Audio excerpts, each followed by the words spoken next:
Bonjour, bonsoir, moi c'est Martine Kassongo pour votre rubrique santé et bien-être. Nous sommes dans ce mois où on voulait faire un petit coucou, un clin d'œil aux enfants. Aujourd'hui, nous parlons de sommeil. C'est sûr qu'on en a déjà parlé un peu sur le plan général, mais aujourd'hui, nous voulons nous consacrer vraiment parler des enfants, comment faciliter le sommeil des enfants, comment les préparer à aller au lit et sans difficulté. Voilà, comme vous pouvez le savoir, le repos est très important pour tout un chacun de nous, à combien plus forte raison pour les enfants. Pendant que les enfants dorment, il faut savoir que cela crée une sorte de l'équilibre dans leur corps. Le repos régénère le corps, ça les aide à la croissance, ça améliore l'état physiologique et physique de l'enfant, même sur le plan mental.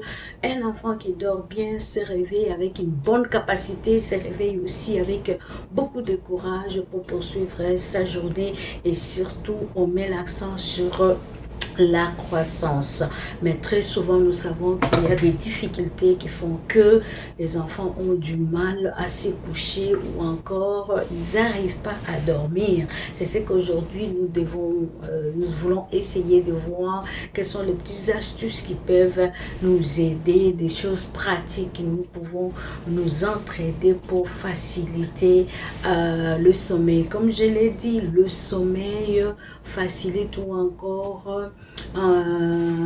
amène l'enfant à croître bien et en bon terme et aussi régule ses émotions. Même les adultes, vous pouvez voir quand quelqu'un n'a pas bien dormi, en tout cas parfois il s'élève de mauvaise humeur, parfois il n'arrive pas à faire ce qu'il devait faire dans la journée. Voilà pourquoi nous allons parler du sommeil pour les enfants. Tout d'abord, l'ambiance de la chambre ou encore l'ambiance de la journée avant d'aller au lit. Donc, un enfant, si vous voulez faciliter, commencez par créer un calme autour de l'enfant. Donc, progressivement, ce calme-là va l'amener tranquillement à aller se coucher. C'est vraiment, cela donne prépare son coucher, donc calme, éviter toutes les nourritures qui peuvent amener l'enfant à être éveillé, notamment beaucoup de sucre, éviter tout ce qui est des jus, des sucreries dans la soirée et même donner de la nourriture à un bon moment, donc même 2 heures, vraiment son dîner.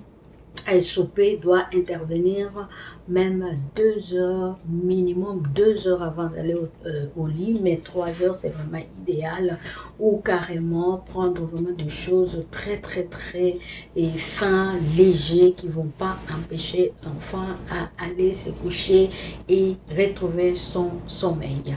Éviter aussi des jeux de société, beaucoup de vidéos, beaucoup de films, de films d'action, ça peut éveiller l'enfant, ça peut garder son mental éveillé. Vraiment, on nous déconseille. Aider l'enfant à retrouver son sommeil tranquillement. Essayez donc de faire quoi? De rester aussi vous-même à côté de l'enfant. Quand vous l'amenez au lit, là on parle aussi des tout petits et les moyens qui aiment bien se faire accompagner par le parent. Restez à côté de l'enfant, lisez-lui son journal, je parle de journal, mais un livre qu'il aime bien, racontez-lui une histoire qui va comme le bercer pour aider à ce que l'enfant puisse dormir. Essayez aussi de voir la température de la chambre. Pas trop chaud, pas très froid. On parle entre 19 degrés à 20 degrés. Tout dépend aussi de la sensibilité de l'enfant. Quand votre enfant transpire beaucoup, vous devez voir un peu, donc que ce soit vraiment un tempérament qui est bien pour l'enfant, parce qu'il y a ceux qui sont frileux, il y a ceux qui ont tout le temps chaud. Alors essayez de jouer, mais la température joue pour beaucoup. Et essayez aussi d'éloigner toutes les sources lumineuses. Dans la chambre, quand un enfant va se coucher, même pour l'adulte, ça prend que la chambre vraiment soit plus ou moins sombre, à cause que Même si les yeux sont fermés, le source de lumière va toujours éveiller l'enfant et il pourra dormir, mais pas pour longtemps. Évitez aussi de donner trop de liquide juste avant. Pour un enfant qui n'a pas encore l'habitude de s'élever pour aller par exemple pisser, ça marche, mais il peut aussi beaucoup mouiller sa culotte et cela va prendre qu'on les change. En les changeant, on va les réveiller. Donc on a parlé de la chambre, il faut vraiment éviter toutes les couleurs vives qui vont réveiller le cerveau, qui vont garder le cerveau en alerte. Il faut éviter. On a déjà parlé des dîners qui doivent intervenir plus ou moins bien avant. Pourquoi pas habituer l'enfant à prendre un bon bain avant d'aller dormir. Moi, je les remarque toujours. Le jour où, souvent, la fin de semaine, mon fils, bon, il n'est pas trop petit, mais quand il prend son bain, il fait vraiment son rituel de bain, à ce moment-là, vraiment, tu le vois lui-même, il entre même très tôt déjà dans la chambre, il te dit, bon, je vais aller me coucher. Je dis, ben, c'est bon parce que ça fait du bien, ça détend. Donc, essayez de faire toutes ces astuces-là pour aider les enfants. Donc, je parle de bain. Je parlais de l'ambiance de la chambre. Je parlais aussi de l'attitude de l'adulte qui accompagne l'enfant. Vous-même, vous devez créer l'ambiance calme autour de cet enfant.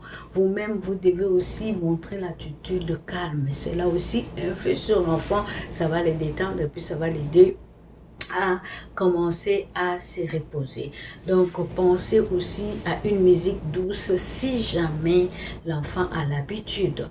Et on parle beaucoup de créer cette habitude, un rituel. On parle des rituels, c'est-à-dire quand un enfant a l'habitude, par exemple, de se coucher à 20 heures, moi je l'ai remarqué beaucoup avec mon fils, quand il a l'habitude de se coucher à 20 heures ou à 21 heures, que ce soit les jours fériés, que ce soit pas les jours fériés, il sait qu'il ne va pas aller à l'école, il y a un moment où il ne peut pas dépasser cette heure-là, mais vraiment il sent qu'il doit aller au lit, il sent qu'il doit avoir son repos.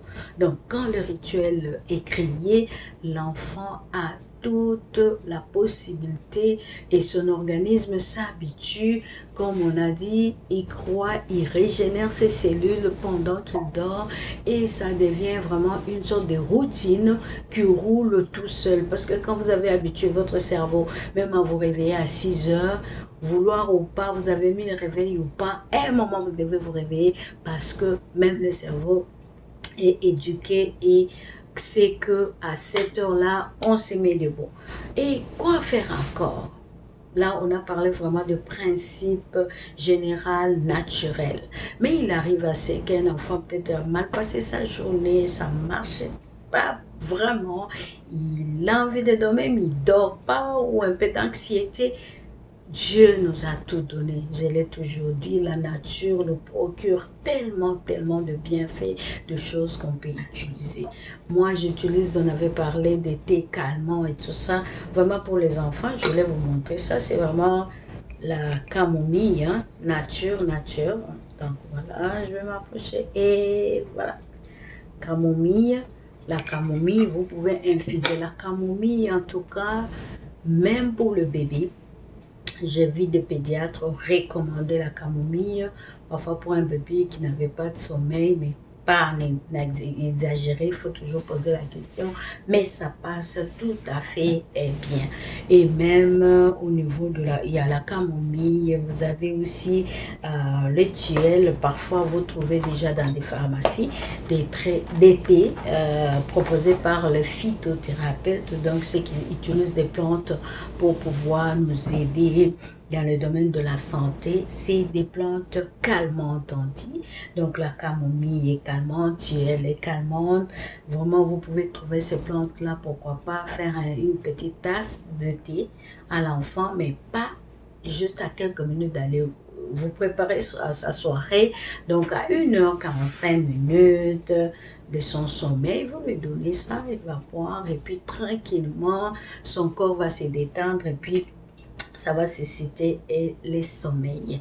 Il y a aussi des huiles, donc dans la chambre, comme j'ai dit, éviter les couleurs vives. Quand je parle de couleurs vives, là, même alors, pour les draps, les enfants prenaient des couleurs douces, des couleurs qui ne vont pas aller éveiller les enfants, des couleurs, par exemple, de draps avec des jeux très, très...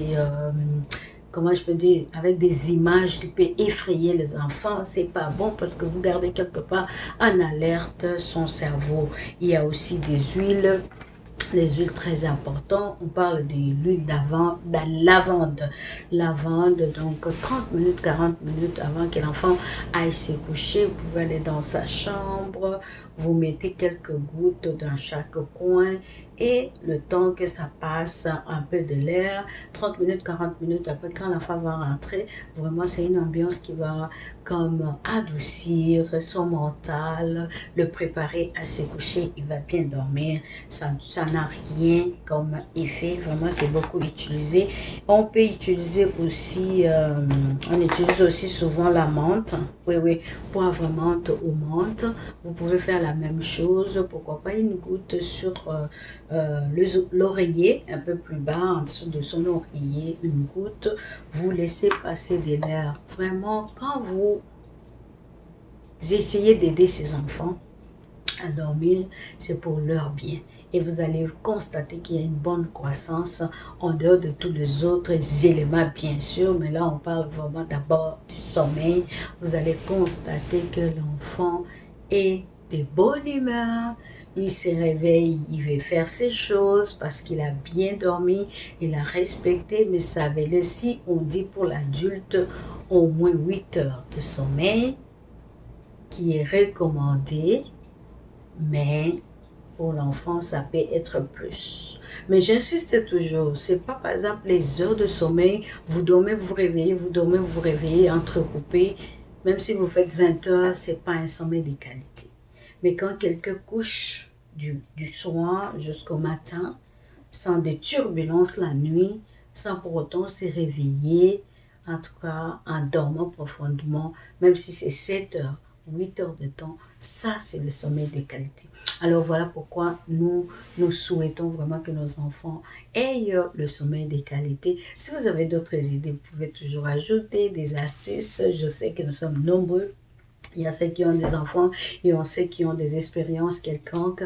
Pourquoi pas ajouter pour faire profiter aux autres. Donc ici, c'est vraiment une plateforme de partage où nous donnons nos expériences, où nous échangeons, où nous nous enrichissons pour le bien-être de tout un chacun. C'est pas pour rien qu'on appelle bien-être et santé et au sein de cœur à cœur. Quand on parle de cœur, vraiment, on s'ouvre. On donne tout ce que nous savons et pourquoi pas vous aussi, on commente avec des expériences, des exemples, voilà un peu. Mais si vous avez des questions, écrivez-nous à cœur à cœur. Vous avez l'adresse qui va défiler, vous avez aussi notre site cœur à cœur, notre page cœur à cœur. Vous pouvez passer les messages, vous pouvez nous écrire, on est toujours là pour échanger. C'est très important, sachez-le que c'est très très important pour un enfant de bien dormir et surtout d'avoir le sommeil de qualité. Aidons nos enfants à dormir. Entre nous d'ailleurs, au niveau de la maison, l'ambiance même de calme dans la soirée, cela va beaucoup aider nos enfants à dormir, les jeunes ou encore les petits enfants. C'est très important car la croissance et des mises, régénération des cellules, un enfant croît tout le temps et surtout pendant son sommeil, tout se génère. J'ai une sœur médecin qui me dit toujours, dit vraiment il faut beaucoup consacrer la tranquillité au moment où l'enfant dort, car il se passe tellement de choses dans sa cellule au moment où il dort, tout à fait aussi pour les adultes. Donc on a tout à fait besoin, pas seulement besoin, mais on a vraiment, oui, besoin ainsi que nous devons nous forger ou encore créer l'atmosphère qui permet aux enfants de dormir. Voilà, nous allons nous arrêter là pour aujourd'hui. Nous vous disons encore bien de bonnes choses. Nous vous aimons, commentons, partageons nos expériences, pourquoi pas, car Dieu nous aime bien. Quand vous connaissez quelque chose, vous partagez aussi avec les autres. Alors, pour la prochaine fois, on se retrouve au même endroit et bien sûr avec cœur à cœur. Voilà, au revoir.